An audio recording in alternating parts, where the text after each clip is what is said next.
Dans les voûtes qui renferment les archives oubliées, nous avons découvert que le gouvernement des États-Unis élabore une technologie mieux connue sous le nom de HAARP. Ceux qui œuvrent dans ce domaine croient que HAARP pourrait nous aider à influencer le climat.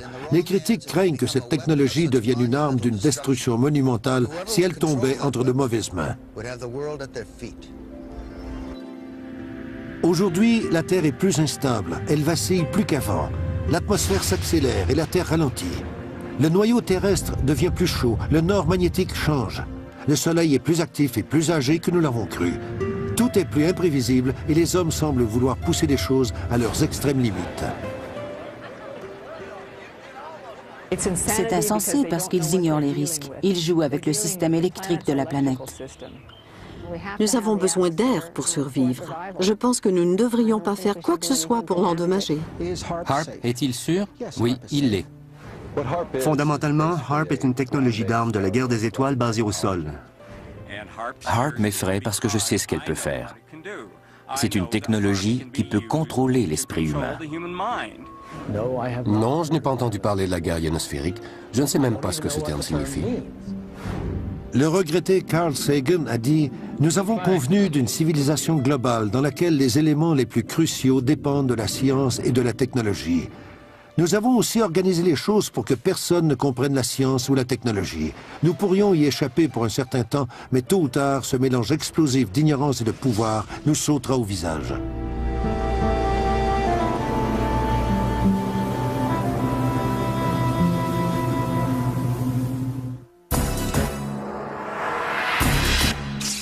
Au début du XXe siècle, Nikola Tesla, émigré serbe et inventeur de métiers dont le nom a presque été oublié, propulsera notre civilisation dans une nouvelle ère.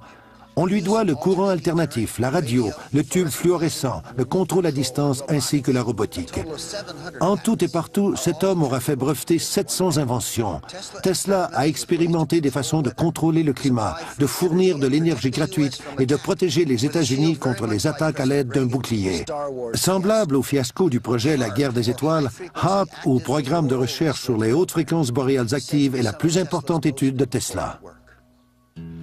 En 1985, Bernard Eastlund a réclamé les brevets d'invention afin de parachever certaines notions. Arco m'a approché en 1984 pour que je trouve une utilisation au gaz naturel qu'il ne pouvait pas vendre sur la pente nord de l'Alaska. Pour vous donner une idée de la quantité de gaz pour laquelle ils m'ont demandé de trouver une application, le gaz nécessaire pour produire toute l'électricité aux États-Unis pendant une année entière. J'ai proposé quelques applications militaires et civiles avantageuses, où le gaz serait converti en électricité et employé pour alimenter des antennes gigantesques.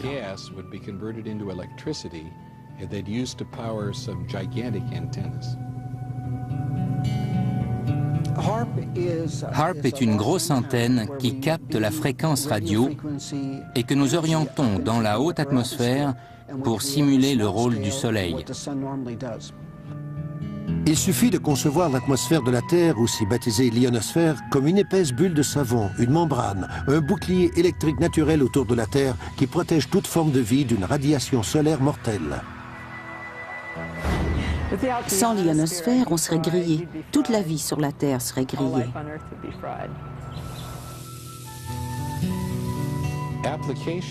Dans les brevets d'invention, certaines applications sont controversées. On fait mention de missiles destructeurs, de contrôle et de rupture des communications.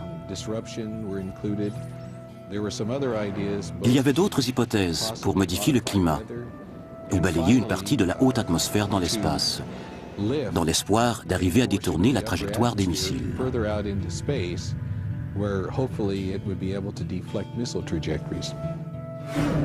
En orientant la fréquence radio dans l'ionosphère, nous faisons en sorte que celle-ci frappe les molécules d'atmosphère.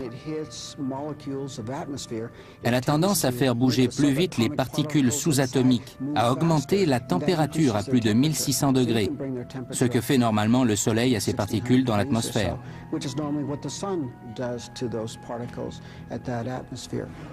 Le courant ionosphérique dresse l'état du ciel en général. Parfois, pendant une tempête magnétique, il frôle la Terre et peut faucher des câbles téléphoniques et des réseaux électriques. L'ionosphère de la Terre contient une énorme quantité d'énergie. Il y a 8000 orages qui se produisent partout sur la Terre, à n'importe quel moment. Il y a des millions d'ampères d'électricité qui se déversent sur la Terre grâce à la foudre, et HAARP pourrait être un élément déclencheur.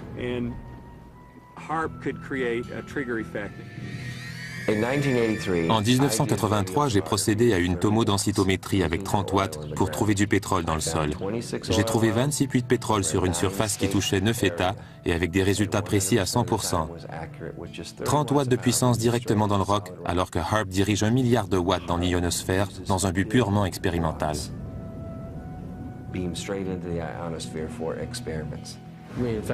Nous faisons des expériences et nous planifions des essais afin de détecter des tunnels souterrains.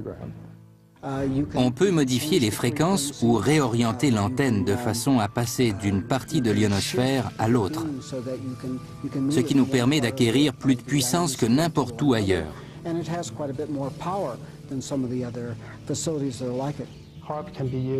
HAARP peut être utile pour explorer des mines d'or ou des puits de pétrole, parce que le signal de basse fréquence peut pénétrer plus profondément dans la Terre, dans l'eau ou dans l'océan que le signal de haute fréquence.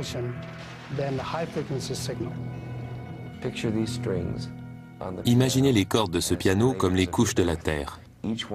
Chacune a sa propre fréquence.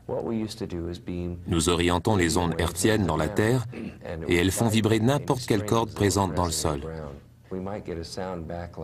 Nous pourrions recevoir un son qui nous indiquerait que c'est du gaz naturel ou un autre qui nous suggérerait que c'est du pétrole brut.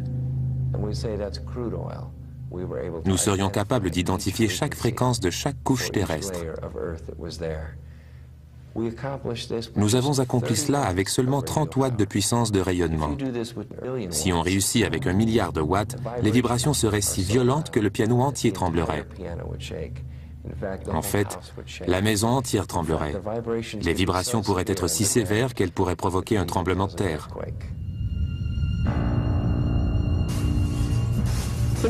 Les tremblements de terre, c'est autre chose. Nous en avons eu beaucoup et aussi de nombreuses éruptions volcaniques au cours des dernières années même. Peut-être qu'il ne s'agit que d'un cycle d'événements puisque l'histoire a connu son lot de tremblements de terre et de volcans. Mais il me semble que ça se produit plus souvent et qu'il doit y avoir quelques rapports avec certaines choses que les humains font à leur planète. D'autres spécialistes se sont penchés sur la question des tremblements de terre, remontant même au travail de J.F. Gordon MacDonald, spécialisé dans la guerre géophysique. Il a affirmé que si on pouvait obtenir assez d'énergie, la parfaite fréquence et l'exacte forme d'onde, on pourrait déclencher ce genre d'événement.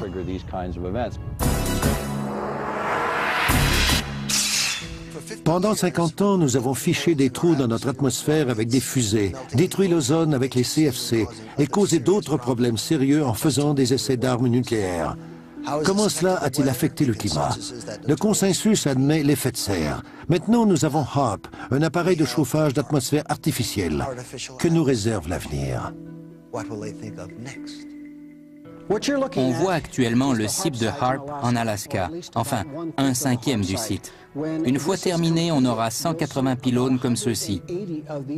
Ensemble, ils composent une seule et unique antenne.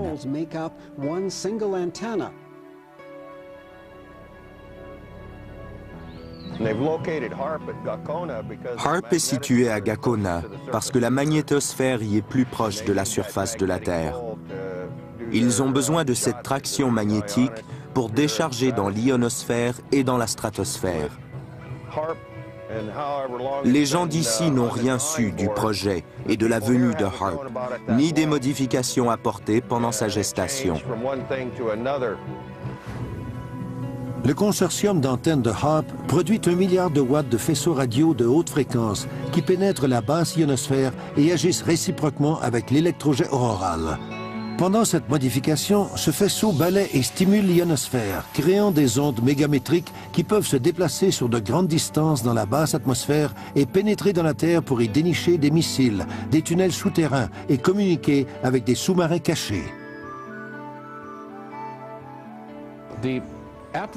Le rôle décrit dans le brevet d'invention de 1991 serait tel que si chacun devait tirer un missile de n'importe quelle direction, n'importe où, vers un autre point sur la Terre, il intercepterait la couche correspondante et serait détruit. Nous avons présenté ce document au cours d'un atelier, mais encore là, c'est un document de planification, et les plans tels qu'ils ont été conçus n'étaient pas inclus. C'est seulement la conception d'une personne sur ce qui pourrait se produire, ce qui ne signifie pas nécessairement que le gouvernement l'ait endossé.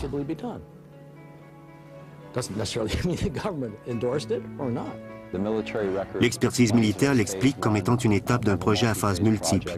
Il va progresser, et c'est précisément ce qui nous inquiète. Ça pourrait devenir aussi important que ce qui a été décidé dans l'étude des impacts sur l'environnement, pas davantage. C'est le rapport de planification qui a vraiment fait naître HARP. Les exigences sont passées d'1 gigawatt, qui est 1 milliard de watts, à 10 milliards de watts de puissance apparente, rayonnée avec un niveau enviable de 100 milliards de watts. Il y a une limite à tout, bien que nous ne sachions pas exactement où elle se situe.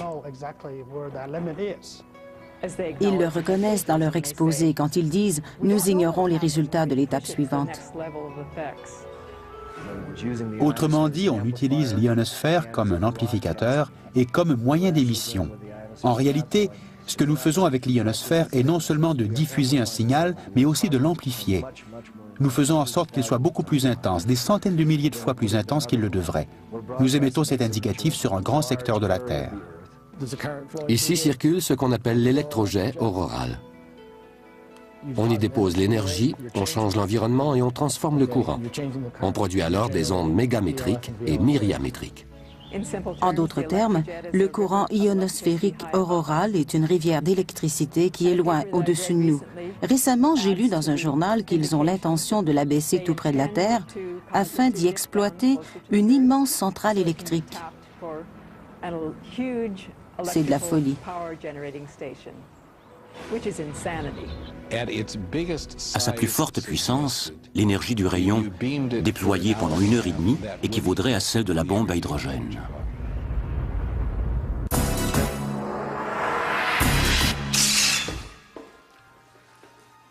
Des événements sans précédent ont marqué ce siècle. Le schéma du génome humain, le clonage de Dolly la brebis et l'atterrissage réussi sur Mars. Autre fait non moins important, l'accroissement de l'activité solaire des dernières années. Les éruptions, les taches et le vent solaire, autant de propos qui alimentent les conversations. Mais si le monde savait à quel point ils ont affecté notre planète, discuterait-il davantage du phénomène du refroidissement de l'eau? Le Soleil n'a pas été spécialement actif au cours des dernières années. Il a un cycle de 11 ans qui atteindra son niveau maximal vers l'an 2002. Et quand il atteint ce niveau d'activité, il y a beaucoup de taches solaires et plusieurs de ces régions qui dégagent de l'énergie.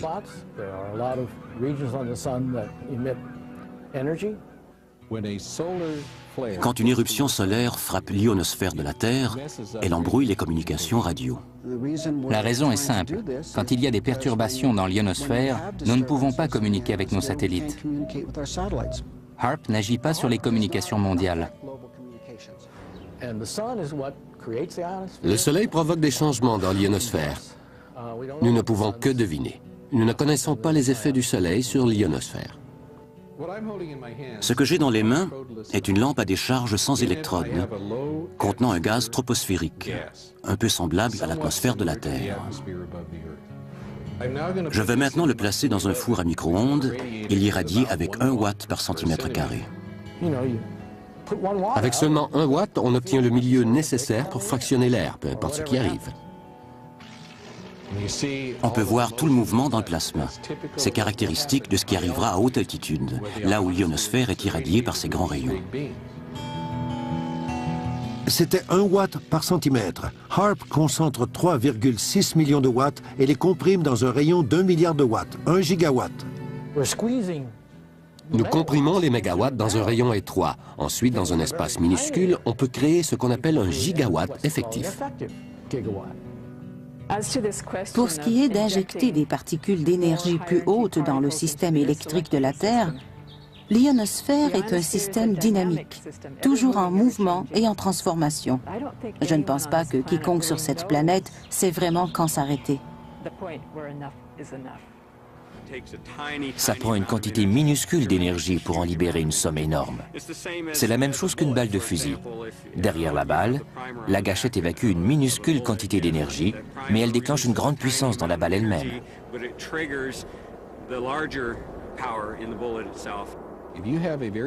On peut placer une très petite pile dans une lampe stylo et l'allumer pour obtenir pendant quelque temps un peu de lumière. On peut prendre la même pile et la mettre dans un appareil photo. Et quand on appuie sur le bouton, la lumière est aveuglante. La structure du radar fait en sorte que ces réserves électromagnétiques peuvent subir une impulsion. L'impulsion n'a pas d'importance. La Terre est une suite d'interconnexions. Comment savoir ce qui se produit quand nous faisons éclater la haute atmosphère avec une énorme quantité d'énergie? HAARP n'a pas d'effet sur la Terre. HAARP joue avec le système énergétique de la Terre. Je ne pense pas que les gens qui ont développé HAARP étaient même conscients de cette science ou de son impact sur la vie. Aujourd'hui, nous savons davantage à quel point les plus petites actions peuvent bouleverser la santé et le sort d'un être vivant. C'est possible, à l'aide d'un grand pylône, de prélever une partie de la haute atmosphère et de l'amener plus loin. Aussi, en remontant l'ionosphère, la basse atmosphère se précipite et remplit le vide, transformant le climat. Les articles sur HAARP relatent qu'en soulevant une partie de l'ionosphère, le vide créé peut guérir rapidement. Mais qu'arrive-t-il si cela engendre de nombreux vides qui ne peuvent pas être comblés à temps? Ils ne semblent pas vouloir prêter attention à ce qu'il advient de l'ionosphère si cette haute antenne d'énergie la retient à 130 km dans l'espace. Il y a un réchauffement et toutes les molécules de cette région ionosphérique absorbent l'énergie qui provient de cette antenne radio. Et s'ils trouvent la fréquence exacte pour la repousser dans l'espace, cette énergie peut se décharger hors de l'ionosphère, revenir à l'antenne radio et frapper la Terre.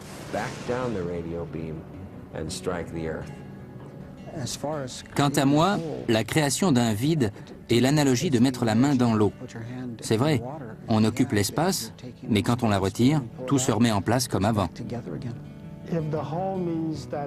Si un vide signifie que la densité neutre a quelque peu été modifiée, si on veut appeler ça un vide, peut-être que c'est vrai.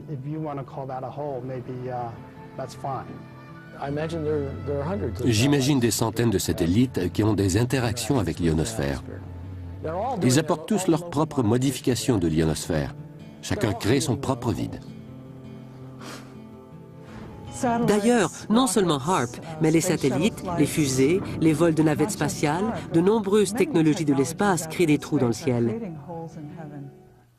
Le vide serait d'au moins 50 km, plus de 800 mètres de profondeur et se trouverait entre 80 et 100 km au-dessus de la Terre. Que serait la science sans la découverte? Tesla s'est décrit non comme un inventeur, mais comme un découvreur. Mais avec la découverte vient la responsabilité. Tesla le savait quand il a développé la technologie HAARP, et plusieurs pensent que sa crainte de ce qui pourrait se produire si HAARP tombait entre de mauvaises mains l'a motivé à camoufler sa découverte. Ce que nous savons vraiment des systèmes et de la guerre électromagnétique devient de plus en plus intéressant. Le 28 avril 1997, Cohen, le secrétaire à la défense américaine, a annoncé à l'Université de la Géorgie qu'en fait la guerre géophysique devenait un problème plus intense. Ils ont même spéculé que des organisations terroristes auraient des systèmes qui pourraient modifier le climat, créer des éruptions volcaniques et même des tremblements de terre en employant des ondes électromagnétiques. Après avoir quitté le programme en 1987, une des dernières communications que j'ai eues avec Arco a indiqué qu'il y avait eu un contrat attribué pour évaluer la guerre ionosphérique. Ce document de l'armée de l'air envisage l'utilisation de technologies d'armes électromagnétiques pour affaiblir les êtres humains. En employant la guerre électromagnétique contre des êtres humains, on peut provoquer la maladie, l'hystérie ou le contrôle de la population. Les fréquences extrêmement basses nous affectent parce qu'elles sont les mêmes que celles produites par notre cerveau. Et quand elles se retrouvent dans notre environnement, notre cerveau essaie d'imiter ces signaux. Si ces signaux ne sont pas bons pour nous, nous risquons de perdre pied. Nous pouvons nous comporter différemment ou tomber malade. Nous pouvons nous sentir très angoissés sans savoir pourquoi. Au cours de ma recherche, j'ai découvert des symptômes associés aux fréquences électromagnétiques. L'inquiétude, la dépression, la diarrhée, la fatigue extrême, les maux de tête, les étourdissements, les sautes d'humeur, la nausée, l'augmentation du besoin d'uriner pendant la nuit, la hausse soudaine des pulsations, des essoufflements, des picotements sur la peau, des vertiges, des saignements de nez, une augmentation de la tension et des tremblements. Il y a le danger de causer le cancer ou de perturber la structure génétique des cellules.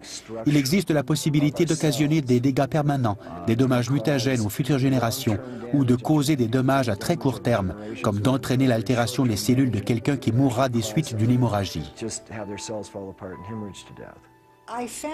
J'ai découvert que de tous les gens qui m'écrivaient et m'appelaient de tous les coins du pays et qui éprouvaient un ou plusieurs symptômes, chacun d'entre eux vivait près d'un émetteur. La fabrication des armes change si radicalement en ce moment que ça équivaut à l'introduction de la poudre à canon dans l'Ouest ou au commencement de l'âge atomique. Voilà ce qui se passe avec les armes électromagnétiques. Les laboratoires Phillips sont les principaux laboratoires de l'armée de l'air pour la recherche spatiale. Et cela implique des choses comme HAARP, ou l'étude de l'ionosphère. Nous examinons tout ce dont l'armée de l'air a besoin, y compris les armes utilisées dans l'espace. L'une d'elles est de développer des projectiles faits de plasma dans l'atmosphère des étoiles et d'être capable d'exploiter cette énergie pour la renvoyer vers une cible. La guerre électromagnétique peut aussi être employée en concordance avec la guerre ionosphérique. Non, je n'ai pas entendu parler de la guerre ionosphérique. Je ne sais même pas ce que ce terme signifie. HAARP prétend qu'il ne produit pas d'armes.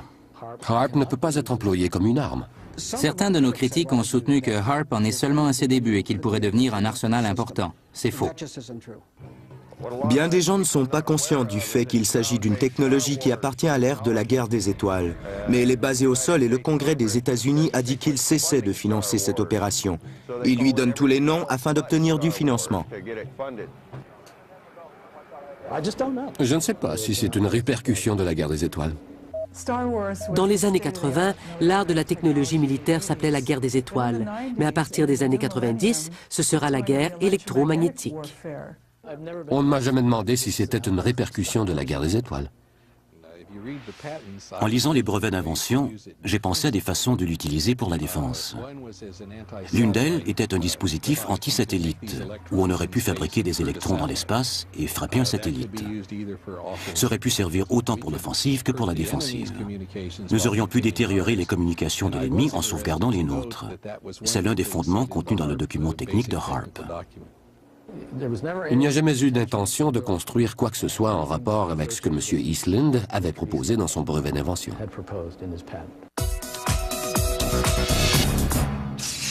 Il y a plusieurs stations HAARP, mais la plus grande et la plus puissante est située en Alaska. Du côté positif, les scientifiques prétendent que HAARP peut aider à sauver le climat. Les critiques prétendent que le programme vise à passer la planète au peigne fin afin d'y découvrir des richesses comme du pétrole ou de l'or.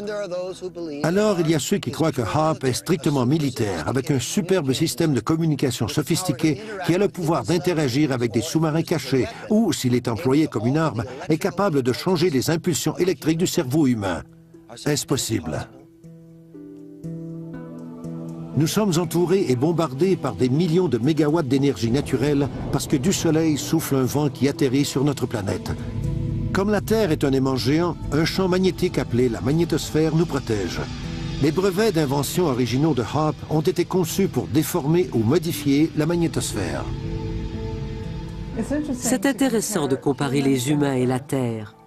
La Terre est semblable à un champ magnétique et les humains produisent aussi un champ magnétique, particulièrement au niveau du cœur et du cerveau.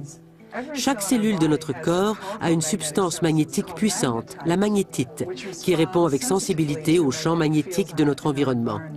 Si HAARP change la magnétosphère, le champ magnétique de la Terre et tout ce qui se trouve autour, cela aura évidemment un effet sur notre santé et sur notre physiologie. Mais ce même genre de signal, qui émet à la même fréquence, peut affecter l'humeur humaine. Le cerveau humain fonctionne sur des fréquences très basses. Par exemple, quand nous nous concentrons, nous produisons environ 13 à 14 cycles à la seconde. Quand nous méditons, nous produisons 8 cycles à la seconde. Et quand nous dormons, les ondes cérébrales défilent à environ 4 cycles à la seconde. Et HAARP est capable de produire toutes ces fréquences. Ces signaux peuvent contrôler le cerveau humain, et si on ne peut pas contrôler ces fréquences et ces multiples dans diverses combinaisons, on peut contrôler toutes sortes d'émotions. On pourrait engendrer de la joie, ou de la tristesse, ou l'humeur qu'on désire. Nous sommes plongés dans les ondes mégamétriques et d'après ce que je sais, elles nous affectent peut-être. Mais ces ondes sont si minuscules si on les compare à celles-ci. La controverse qui entoure les ondes mégamétriques, des fréquences extrêmement basses qui affecteraient l'état mental des individus, n'est pas nouvelle. Elle remonte au travail de José Delgado à l'université Yale. Il a commencé à employer des implants et finalement il a constaté que l'énergie à 1/50e de ce que la Terre produit naturellement pourrait déclencher des sauts d'humeur énormes. Je connais la réaction physique, mais pas la réaction biologique. On a estimé que j'étais un enfant prodige en électronique. Ma vie entière a été consacrée à l'étude de l'effet de l'énergie électromagnétique sur l'esprit humain. Quand j'avais 13 ans, j'ai inventé un dispositif qui transmet le son au cerveau à l'aide d'ondes électromagnétiques. Donc c'est mon domaine. J'ai mené des recherches pendant plus de 40 ans et HAARP m'effraie parce que je sais ce qu'il peut faire. Je sais que HAARP peut être employé pour contrôler l'esprit humain. Je ne suis pas certaine que les gens impliqués dans HAARP sont conscients que les humains sont composés d'énergie, que les champs d'énergie terrestre et les humains sont étroitement liés. Je ne comprends même pas ce que vous entendez par énergie. Qu'est-ce que ça signifie? Les humains sont comme des boules d'énergie. Nous sommes composés d'électricité et d'énergie magnétique, tout comme la Terre. Les humains sont-ils composés d'énergie? On dit pourtant que nous sommes constitués d'eau à 90% et que le reste est électrochimique. Alors, c'est une forme d'énergie. Tous les êtres vivants sont extrêmement sensibles à certains niveaux les plus bas d'énergie. Comment la vie peut-elle être si sensible aux plus minuscules quantités d'énergie? Parce que c'est comme ça que nous sommes biologiquement programmés, en vertu des échanges minuscules d'énergie dans notre corps qui viennent aussi de la Terre. Il y a des stations de télé qui transmettent 5 millions de watts sur nous. Quand je dis nous, je veux dire que le signal est horizontal et que nous en sommes balayés. HAARP transmet en haut et nous n'en sommes pas immergés le moins du monde.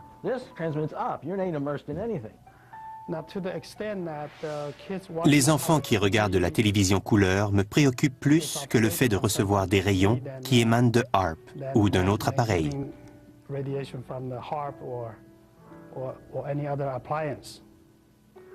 Et de nos jours, je pense qu'il y a autre chose qui est bien connue, et c'est le danger du téléphone cellulaire. De temps à autre, quand il y a une panne de courant, la plupart des personnes peuvent percevoir une sorte de relâchement. La minute où l'électricité s'en va, ils ressentent une relaxation intérieure, un soulagement de la tension, semblable à celui qu'amènent les ondes électromagnétiques, et quand le courant revient, les tensions reviennent. Nous nageons dans un océan d'énergie. Nous sommes dans une mer de gaz, une mer de particules chargées, et elles se déplacent constamment comme un courant dans l'océan, comme les courants que forme le vent dans l'atmosphère. Et nous attirons ces particules. Wilhelm Reich a attiré ces particules. Il s'est adressé au ciel et il a dit « Vous voulez que les nuages soient construits à cet endroit ?» Il dirigeait le dispositif à cet endroit et les nuages se formaient là. Depuis les années 40, il y a eu un intérêt pour les changements climatiques, puis des essais dans ce secteur. Dans les années 60, ce secteur avait avancé considérablement. Nous voyons de plus en plus de désastres. Il suffit de regarder les nouvelles et de tenir compte de ces choses. On ne peut pas prendre son Prozac, oublier et constater le jour suivant que la vallée de la rivière Ohio a été inondée. Des milliards de dollars de dégâts, des milliers, des dizaines de milliers de gens sans abri et ils prétendent qu'ils peuvent manipuler le climat. Alors dites-moi, avez-vous remarqué qu'il est fait beau ici récemment?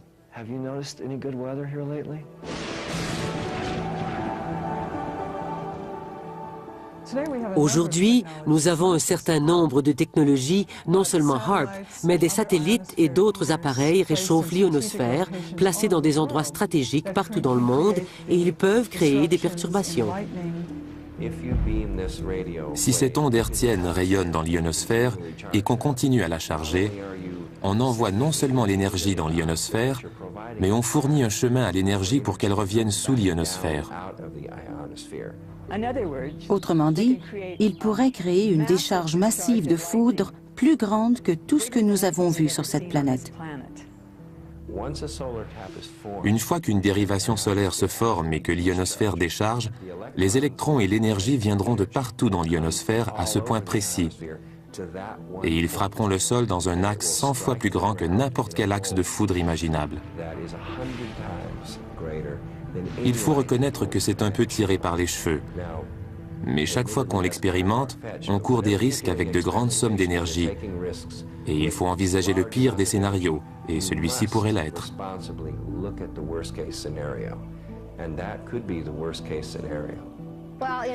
Chacun doit se rappeler que la Terre est un organisme vivant, de nombreux organismes vivants, et que les choses changent. Ne pas changer, c'est mourir. Je crois que nous sommes tous électriquement unis. Et ainsi, quand on commence à jouer avec l'électricité, tout est influencé. Les animaux sont excessivement sensibles à l'énergie électromagnétique. HAARP n'affectera ni les animaux ni les oiseaux. C'est dans la déclaration d'impact environnemental. Ce que j'ai entendu dire à propos de HAARP est qu'il peut faire un trou dans l'atmosphère. Et cela pourrait déranger la migration et venir chambarder la vie d'un village qui dépend des oiseaux pour subsister. Ils ne devraient même pas construire cet appareil s'ils ne savent pas ce qu'il peut causer. Car s'ils détruisent la Terre avec HAARP, qu'en penseront-ils alors? Je crois que ce qui m'effraie le plus, c'est qu'ils ne savent pas ce qu'ils font. Ils font seulement des essais. Nous ne connaissons pas les résultats, nous expérimentons. Quand on dit « ça ne s'est jamais fait », il y a beaucoup de choses qui n'ont pas été expérimentées, et ça ne signifie pas qu'il faille le faire tout de suite. Personne ne nous a braqué une arme sur la tempe pour voir ce qui arriverait. À maintes reprises, nous avons expérimenté diverses choses, et ça n'a pas eu le résultat escompté.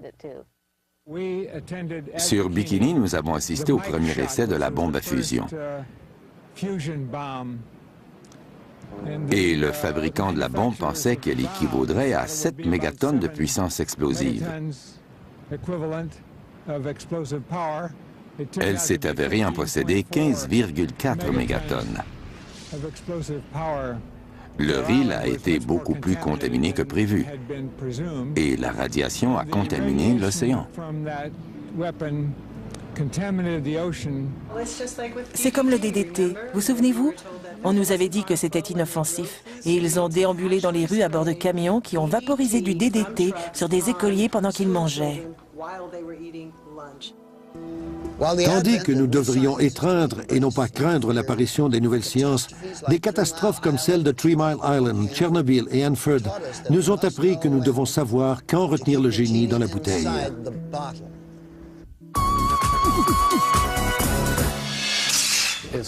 Est-ce que HAARP est sûr à 100%? Je ne pense pas que je considérerais n'importe quel ensemble émetteur comme étant sûr à 100%. Nous l'avons fabriqué pour qu'il soit le plus sûr possible. Il n'y a aucune norme parce que nous n'avons aucune notion particulière de comment la Terre et la vie œuvrent ensemble. Quand on regarde la Terre elle-même, on songe à sa façon de libérer l'énergie naturellement. Ce que nous savons des tremblements de terre depuis plus de 30 ans est qu'ils augmentent en profondeur, en fréquence et en intensité. Ce que chacun sait au sujet des modèles météorologiques, c'est qu'ils passent par des changements dramatiques imputables à plusieurs facteurs. On peut également regarder les fluctuations des marées dans la mer du Nord, qui se sont fortement accrues.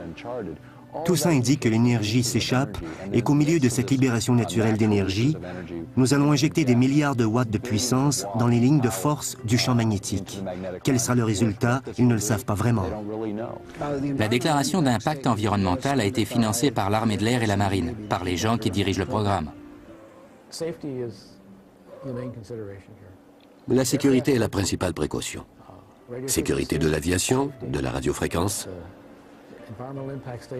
La déclaration d'impact environnemental est le document maître. Et chacun qui se soucie de l'environnement doit venir nous voir. Il doit nous le faire savoir.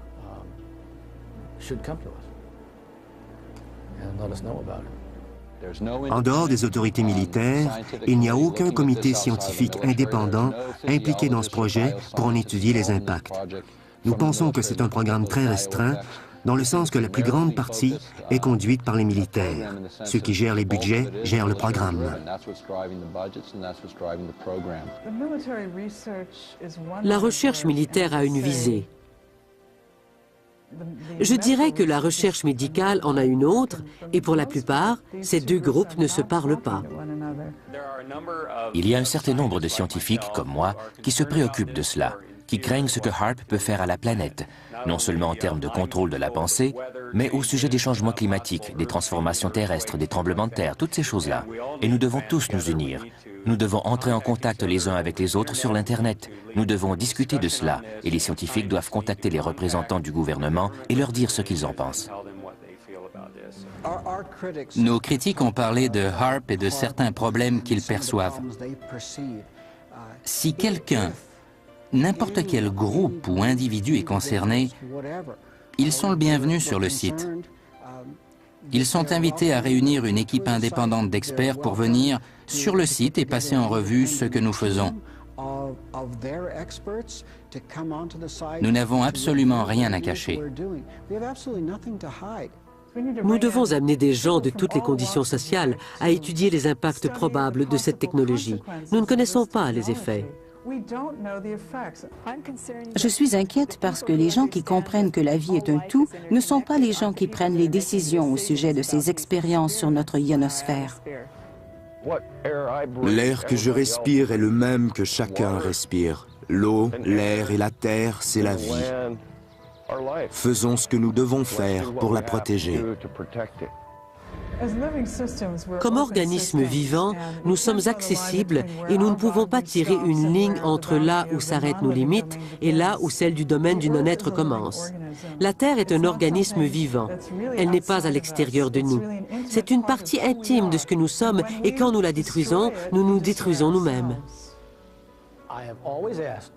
Si quelqu'un a un problème, qu'il nous le fasse savoir. Et s'il s'agit de quelque chose que nous aurions dû déclarer, bien sûr, nous le dirons très haut. Aujourd'hui, le problème, c'est que les gens ne font pas confiance au gouvernement. Et ils ont raison, parce qu'à plusieurs reprises au cours des dernières années, on ne leur a pas dit la vérité.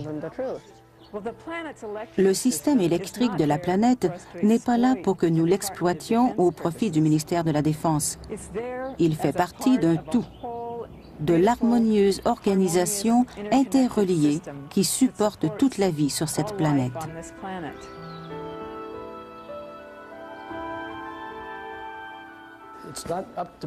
Ce n'est pas à moi de décider s'il s'agit d'une dépense convenable pour les contribuables. Ce n'est pas de mon ressort. Si le Congrès nous donne les fonds, évidemment, ils doivent croire que c'est convenable.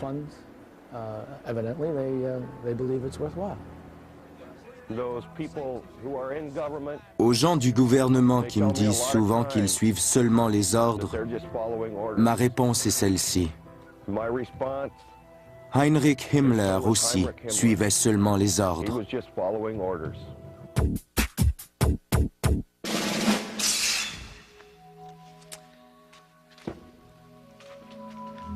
HAARP est prévu pour être entièrement opérationnel en 2002. Nous venons d'entendre les ingénieurs électriques, les physiciens atmosphériques et les biophysiciens du programme, ceux qui semblent très préoccupés, tous ceux qui veulent le bien pour la science et l'humanité.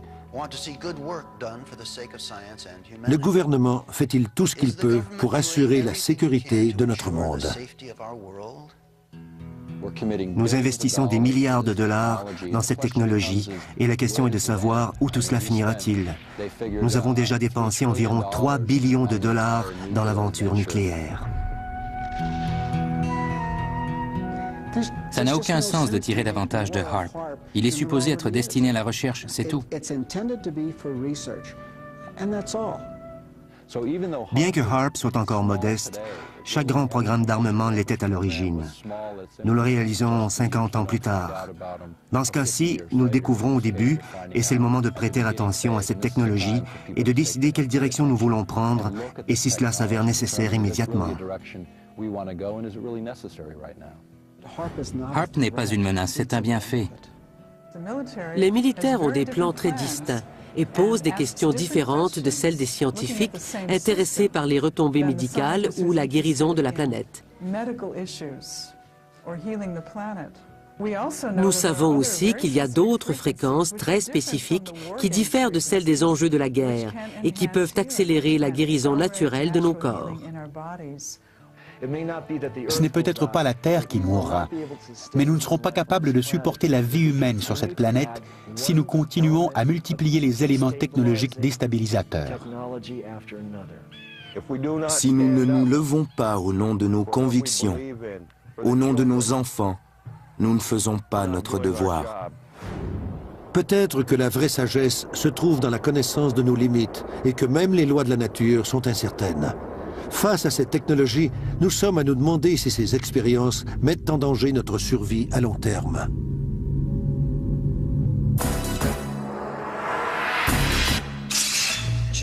Choisir le sexe de nos enfants, cloner, modifier le climat, tout ça viendra bientôt.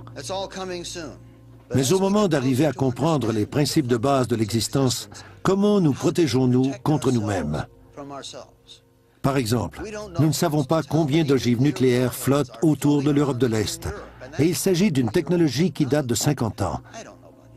Je ne sais pas pour vous, mais moi, je ne veux pas finir ma vie dans un pareil endroit. Je vous ai parlé des catacombes qui abritent les archives oubliées.